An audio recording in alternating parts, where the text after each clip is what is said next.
ऐसा prime minister आज़ादी के बाद हमने कभी नहीं देखा, जो जन विरोधी, जीव विरोधी, किसान विरोधी, हमारे पेट के विरोधी काम करने वाले हैं। और अदानी अंबानी जैसे पूंजीपतियों के पक्ष में, उनके हित में दिन दहाड़े काम करने वाले प्राइम मिनिस्टर आज हमको मिला है। बहुत खतरनाक दिन है। आ तंपिनल्ली ಅವ್ರ ಮೇಲೆ ಇವರು वाटर फायरिंग ಮಾಡ್ತಾರೆ ಈ सरकार। मोदी जी देश का सब कुछ बेच रहे हैं। उन्होंने ट्रेन बेच दिया, एरोड्राम बेच दिया और LIC बेच रहे हैं। जितने भी जो पब्लिक फर्म्स हैं, लोगों के पेट भरने वाले हैं और रोज़गार देने वाले हैं, उन सबको वो ख़त्म करते आ रहे हैं और वो दिन दहाड़े कर रहे हैं। और मेरा स्पष्ट रूप से कहना है, हम समझते हैं कि मोदी जी प्राइम मिनिस्टर नहीं है, RSS के मोहन भागवत प्राइम मिनिस्टर हैं। वो जो बोलते हैं ये करते जा रहे हैं। इन्होंने हिंदू मुस्लिम इनको तोड़ने का काम इन्होंने किया। ये महिलाओं, आदिवासियों और मजदूरों के खिलाफ काम कर रहे हैं। तो इसलिए यह स्पष्ट हुआ है किसानों को, और ये पंजाब के किसानों का ही विरोध नहीं है, सारे भारत के किसानों के अहित में है ये कानून।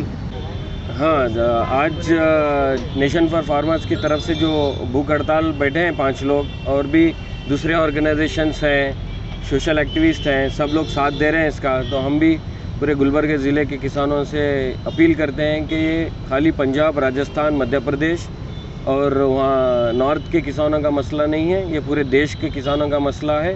ये किसानों को जो है ना प्राइवेटाइज़ करने की कोशिश की जा रही है और कारपोरेटाइज करने की कोशिश की जा रही है। ये पूरे देश की किसानी को, पूरे देश की खेती को अंबानी अडानी के हाथों में देना चाहती है मोदी सरकार। इसलिए किसानों को बचाना है, देश को बचाना है, इसलिए हम संघर्ष कर रहे हैं। ये संघर्ष के अलावा हमारे पास कोई रास्ता नहीं है।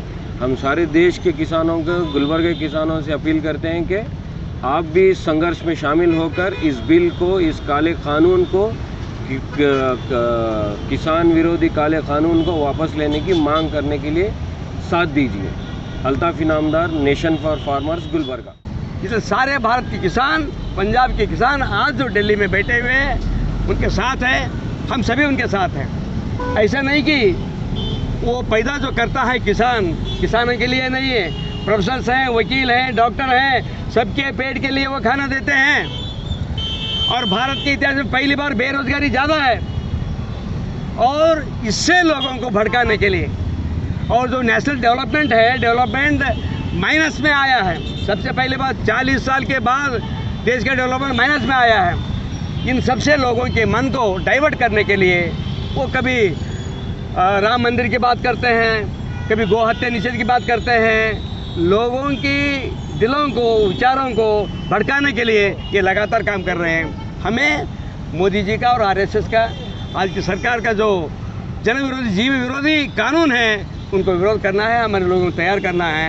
हम दिल और जान से, तन और मन से पंजाब के किसान आज जो वहाँ पर विद्रोह कर रहे हैं, उनके साथ हमें ये हम कहना चाहते हैं। आपको पता होना चाहिए 96,000 ट्रैक्टर्स आर देयर, उतने लोग लेकर आए हैं। मिलियन से ज़्यादा किसान वहाँ पर बैठे हुए हैं, और मीडिया के लोग कोई ये कवर नहीं कर रहे हैं। सभी मीडिया के लोग बिके हुए हैं, ये स्पष्ट हुआ है उनको, और ये गोदी मीडिया है। इसलिए मीडिया भी अपने कर्तव्य से दूर जा रहा है। और हम आप सबका एक कर्तव्य होता है कि ये समय की मांग है, किसानों को साथ देना चाहिए, और सबको, सबके समग्र व्यक्तित्व के विकास के लिए जो सुअवसर हमारा संविधान देता है, हमारा कॉन्स्टिट्यूशन भी खतरे में है। इसलिए कॉन्स्टिट्यूशन को बचाना, डेमोक्रेसी को बचाना, किसानों को बचाना, हमारे पेट को बचाना, पसीना बहाने वालों को बचाना हमारा कर्तव्य है। इसलिए हम यहाँ पर बैठे हुए, हम चाहते हैं आप सब हमारे साथ रहें। धन्यवाद। प्रोटेस्ट कब तक चलेगा? मतलब लगातार चलेगा जब तक वो कानून वापस नहीं लेते, और जब तक वो कानून वापस नहीं लेते तब तक वो बैठने वाले हैं वहाँ पर, उनके साथ हम हैं। और साहब हमारे आज भूख हड़ताल पर है, वो कल के दिन उनका भूख हड़ताल था, हमारे उपवास थे, आज उपवास पर है आज। इसलिए आप सबकी ओर से हम इनको बधाई देता हूँ। किसान मजदूर एकता जिंदाबाद, जिंदाबाद, जिंदाबाद।